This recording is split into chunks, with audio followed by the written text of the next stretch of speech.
안녕하세요. 에이징 스토리입니다.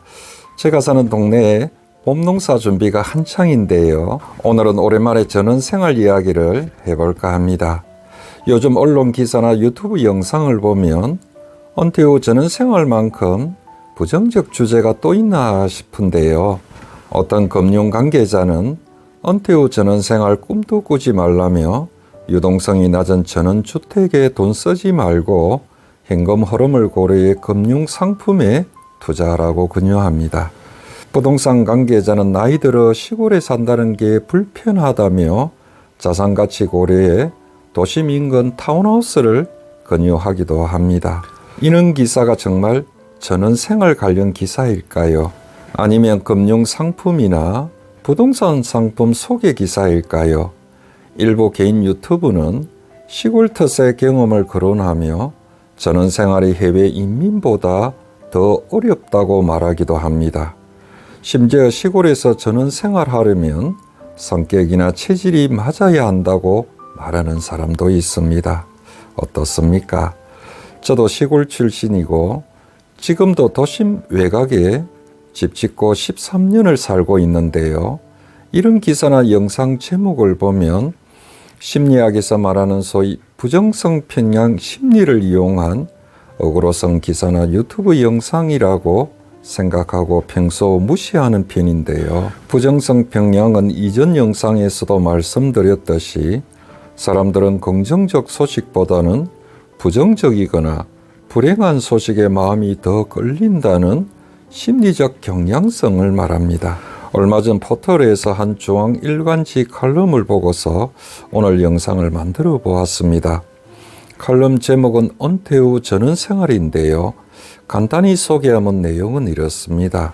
시골 읍내 마트에는 물건이 많지 않아 사고 싶은 것을 사지 못할 수 있다는 불안감을 느껴 우울증에 빠질 수 있다며 먼저 자신의 성격이 전원생활에 적합한지 파악해 보라고 조언하고 있는데요. 시골 마트엔 사고 싶은 게 많지 않아 우울증에 빠질 수 있다며 성격 검사를 먼저 해보라고 조언하고 있는데요. 전원생활이 성격 검사까지 받아야 할 만큼 특수한 삶일까요? 중앙일간지 칼럼 하나 더 보겠습니다. 은퇴 후 전원생활에는 특히 자신의 성격과 건강을 고려해야 한다는 내용인데요. 전원생활에는 돈도 필요하지만 무엇보다 성격과 건강이 뒷받침되어야 한다고 강조합니다. 전원생활은 단조로운 건 물론이고 편의시설도 부족하고 주택관리도 스스로 해야 하기 때문에 성격과 건강을 고려해야 한다는 것인데요. 그럼 도시 아파트 생활도 성격 검사가 필요할까요? 은퇴 후 전원생활에는 성격과 건강까지 정말 고려해야 할까요? 상식을 가진 사람이라면 건강해야 전원생활을 할 수 있다가 아니라 전원생활 하다 보면 건강해질 수 있다고 생각하지 않을까 싶은데요. 물론 이 칼럼의 취지는 은퇴 후 전원생활을 너무 낭만적으로만 생각하지 말고 좀 더 신중히 결정하라는 조언으로 이해하고 싶은데요. 그런데 성격이라면 구체적으로 어떤 성격이 전원생활에 적합한지 제시해 줘야 하는데 그 내용은 없습니다. 그래서 관련 기사가 있는지 좀 더 찾아보았습니다. 재미있는 조사 결과를 보도한 기사를 보았는데요. 시골보다 도시 생활을 좋아하면 사이코패스라는 제목의 기사였습니다. 간단히 소개하면 내용은 이렇습니다. 영국 더비 대학교 심리학 연구진들이 영국인 500명을 대상으로 도시와 시골 중에 어디에 살고 싶은지와 개인의 성격 간의 관계가 있는지 설문조사를 했는데요. 사이코패스 성향의 반사회적 성격 특성이 강한 사람이 시골보다 도시 생활을 더 선호하는 것으로 나타났다는 것입니다. 보도에 따르면 더비 대학교 연구진은 통계적으로 두 변수 간의 관계가 입증되었다고 주장할 뿐 왜 그런 관계가 성립되었는지 그 이유에 대해서는 밝히지 않았다고 합니다. 그래서 간단히 추론을 한번 해보았습니다. 정신의학에서는 공감 능력이 결여되고 충동적이며 자기중심적 성향이 강한 사람을 흔히 사이코패스적 성격 특성이 강한 사람이라고 분류하고 있기 때문에요. 이 더비대학교 조사 결과로 추론해보면 공감 능력이 있고 충동적이지 않으며 타인 중심적 성향이 강한 사람이 시골 생활에 더 적합하다고 할 수 있을까요? 물론 그렇다고 단정할 수는 없을 것입니다.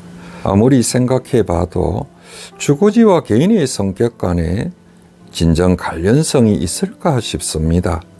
주거 지역이 어디든 주거 형태가 어떻든 개인의 필요에 따라 불편이 있더라도 감수하면서 사는 게 우리네 일생인데 시골 전원 생활이라고 특별할까 싶습니다.